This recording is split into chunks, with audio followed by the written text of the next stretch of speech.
17 سالہ بے نظیر اختری سڑک کے کنارے ایک ٹینٹ میں بچوں کو پڑھا رہی ہیں۔ ان کی طرح ان بچوں کے پاس بھی باضابطہ تعلیم حاصل کرنے کا کوئی موقع نہیں ہے۔ میں بڑی امیدوں کے ساتھ پاکستان آئی تھی کہ یہاں میں اپنی تعلیم جاری رکھ سکوں گی۔ 6 ماہ تک میں نے ہر اسکول کے دروازے پر دستک دی ہے، لیکن کوئی بھی مجھے داخلہ دینے کو تیار نہیں کیونکہ میرے پاس POR کارڈ نہیں ہے۔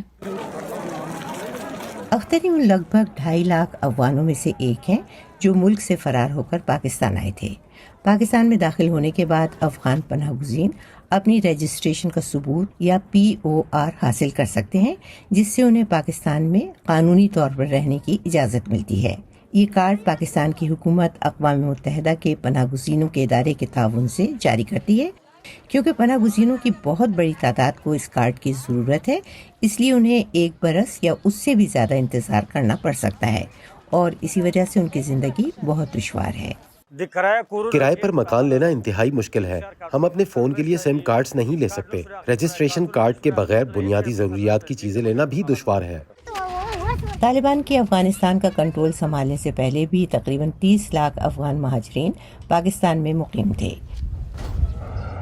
ان میں سے بہت سے 1980 کی دہائی میں سوویت یونین اور ان اسلامی عسکریت پسندوں کے درمیان عشروں تک جاری رہنے والی افغان جنگ کے دوران یہاں آئے تھے، جنہیں مجاہدین کے نام سے جانا جاتا ہے۔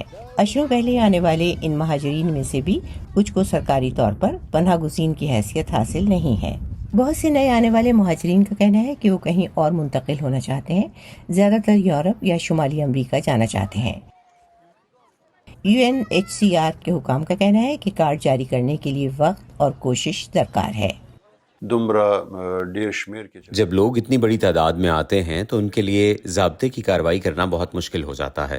ہم نے اپنے وسائل میں اضافہ کیا ہے، لیکن ہمارے لیے ان کا انٹرویو اور اسکریننگ کرنی لازمی ہے، اس میں وقت لگتا ہے۔ اس دوران کارڈ کے بغیر یہ پناہ گزین صحت کی دیکھ بھال جیسی بنیادی ضروریات تک رسائی حاصل نہیں کر سکتے۔ ایک بار میں ہسپتال گئی، لیکن وہ میری دستاویزات دیکھنا چاہتے تھے۔ اس وقت میرے پاس نہ تو پناہ گزین کارڈ تھا اور نہ ہی پاسپورٹ، اس لیے میرا علاج نہیں ہو سکا۔ اختری سوچتی ہیں کہ ایسے وقت میں جب وہ پاکستان میں قانونی طور پر رجسٹر کیے جانے کا انتظار کر رہی ہیں، کیا ڈاکٹر بننے کا ان کا خواب چکنا چور ہو کر رہ جائے گا؟ ملک وقار احمد کے ساتھ شہناز عزیز، وائس آف امریکہ۔